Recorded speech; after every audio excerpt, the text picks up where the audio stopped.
The third game you beat in 2019 is What Remains of Edith Finch. Whoa. Why did this walking simulator keep your attention to the end? It's so interesting how a game that has zero combat, almost zero interaction with other NPCs, their attention to detail in the game is phenomenal.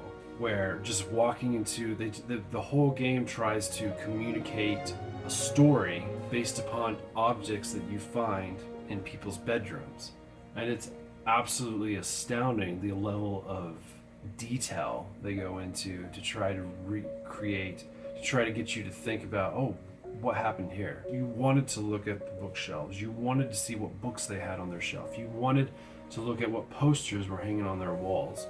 You wanted to see what kind of stuffed animals, if they had any stuffed animals, or what kind of toys they kept in their bedrooms, because it gave you kind of a sense of who they were.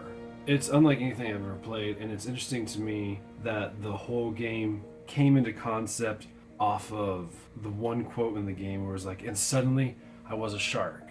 It never failed to leave me in awe. It was a game that was at times scary, and at times it was beautiful, and at times it was super intriguing, and sometimes even when there was no action, sometimes it was really suspenseful, just because you didn't know what was going to happen next. The game also was very sad, but it had a very strong and very conclusive ending. Like it had the way it wrapped everything up, it kind of left you thinking, pondering, and at the same time it made me appreciate life more.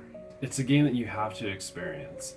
It's a game that tackles a lot of tough subjects about human suffering and doesn't really come with an answer for why bad things happen to people, but it was still just a fascinating piece of work of fiction. Even though it was so bizarre, you could still relate to it based off of real life experiences that you've had. So if you were to give a rating to What Remains of Edith Finch, what would it be?